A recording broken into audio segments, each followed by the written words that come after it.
I'll get right to the point. My middle son is a senior in college. He's a good kid, most of the time.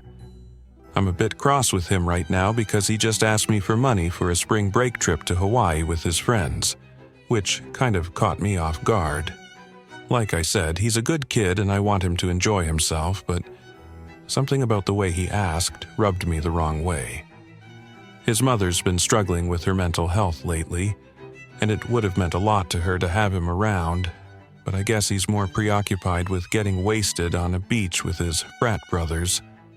I can't even say I blame him for it.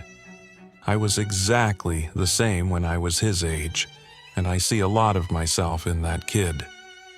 The whole thing actually got me reminiscing about my own college days and reminded me about something I haven't thought about in a very long time, which is the story I'm about to tell. Funnily enough, my son is the one who introduced me to this page, so maybe he'll get a kick out of this if it gets read. I went to Wharton, class of '85, something I'm still damn proud of. It was, and still is, the most prestigious business school in the world, and I took that reputation seriously. I had my fun, but I also worked like hell. It was a different time back then. A lot of my classmates were crazy, like Wolf of Wall Street crazy, and I did my best to avoid getting swept up into that life. My junior year, though, I did something a little impulsive. I was dating a Puerto Rican girl named Isabella Torres, who I remember fondly. Sometimes, I'd try to imagine how different my life would have been if I'd chosen to take things further with various girlfriends I had, her being one of them. Instead of going home for spring break like I usually did, Isabella convinced me to come home to Puerto Rico to meet her extended family. It was my first time on the island, and I was eager to impress her, so I agreed without hesitation. That being said, I was a nervous wreck. I didn't want to mess anything up, and Isabella often joked about how open Puerto Rican families were. So I was aware that they already knew a lot about me.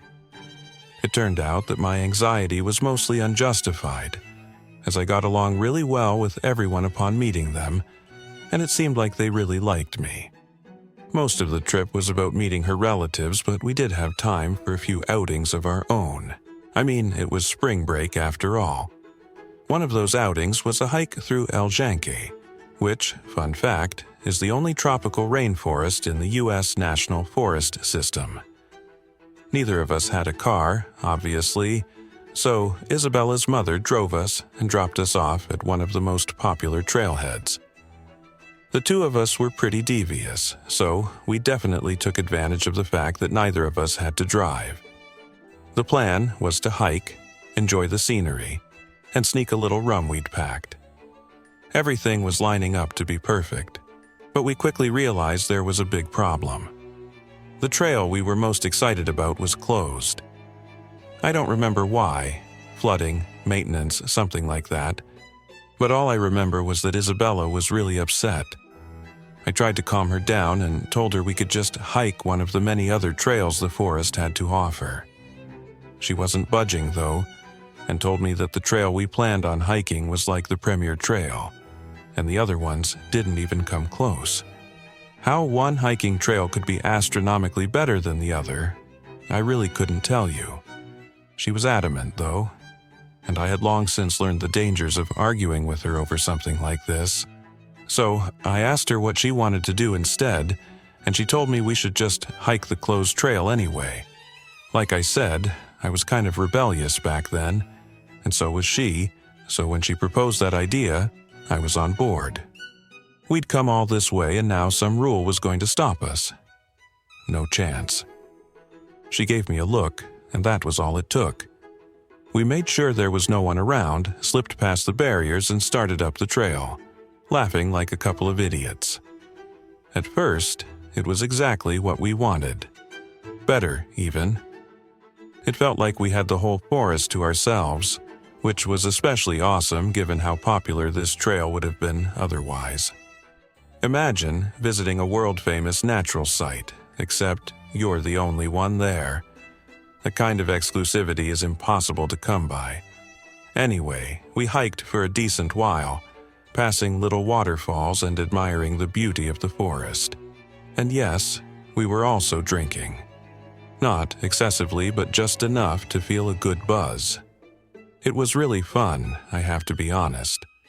But then, out of nowhere, Isabella screamed and jumped back, almost knocking me over. That instantly put me on high alert, although I didn't know what had scared her. I looked around frantically until I saw it. A little further down the path was what looked like a freshly decapitated mongoose. Let me repeat that. It was a mongoose. A big one, too, and its head looked like it was completely missing. I told Isabella to stay where she was and approach the carcass by myself, hoping it was maybe a stuffed animal or something. It wasn't. I inspected it without getting too close and confirmed what I initially thought. Its head was cleanly sliced off. The cut was too precise for it to have been anything other than a knife wound, which was downright disturbing. The worst part, though, was that the body hadn't started smelling yet, meaning it probably hadn't been there for very long. Isabella was shaking. I was mostly shocked by it. I tried to reassure her by saying something dumb like how crime in a national forest was unlikely, even though I couldn't explain it myself. I put my arm around her and ushered her past the body, trying to block it from the line of sight. All I could think about in that moment was putting some serious distance between us and that poor, lifeless creature.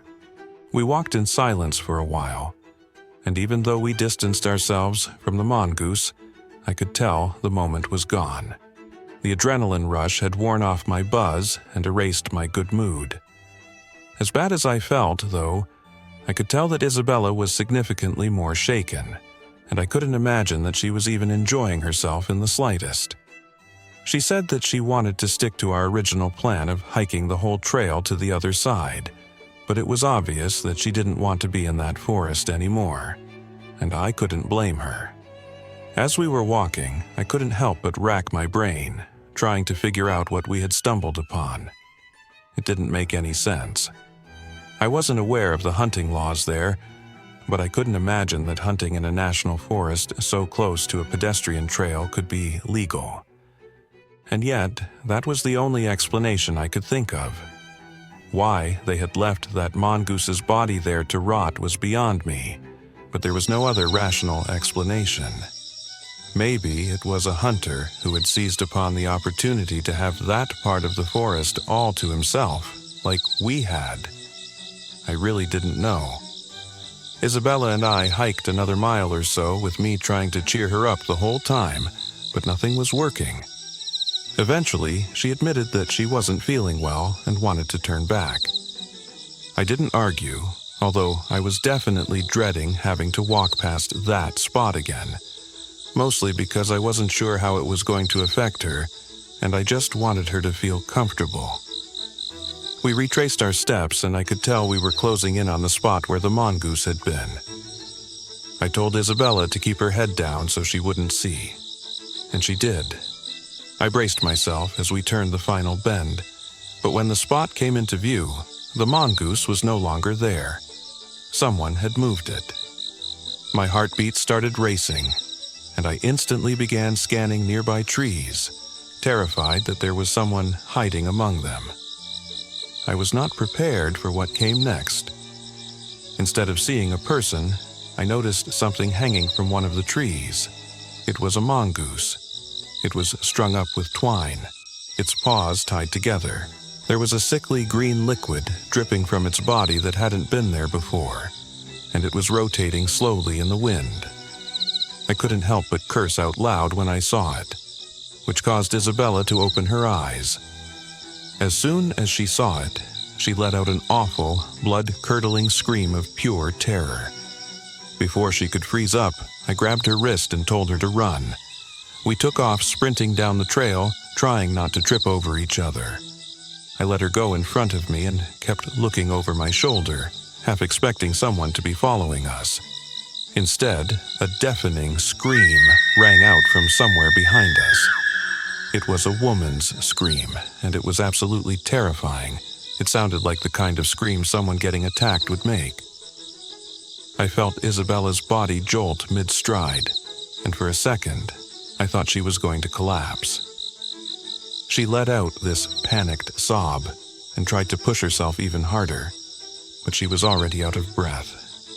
I kept my grip on her wrist, practically dragging her along as she slowed down. We couldn't stop. My own chest was burning, but we needed to keep moving.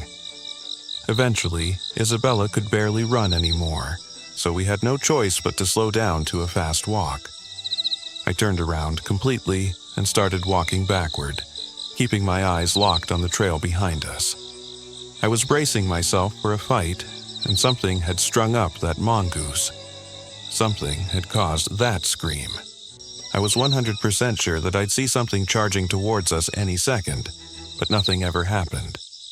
The trailhead finally came into view, and for a brief second, I thought we were in the clear, but then I saw someone standing near the barricades watching us. It was a park worker with his arms crossed, clearly pissed off. As soon as we slipped past the barricades, he started yelling at us about breaking the rules and told us he was kicking us out and banning us for life. But then he got a good look at Isabella, who at that point was both sobbing and physically exhausted. I told the guy everything, not leaving a single detail out. He took it really seriously. He told us we both needed to come with him, so we did. We were taken to a small ranger station near the parking lot where a supervisor was waiting. I had to go through the story again, then again, when they called the police. Isabella didn't say a word. Eventually, her mother arrived and we left, still shaken. I never heard anything about what the authorities found, or if they even bothered investigating. I'm sure Isabella's family might have heard something, but we broke up the following summer, and we fell out of contact after that, so I really wouldn't know. I haven't thought about this experience in a long time, but it's still just as unsettling as it was all those years ago. I think the worst part about the whole thing was that scream because we never saw anyone else on that trail, and I have no idea who it belonged to.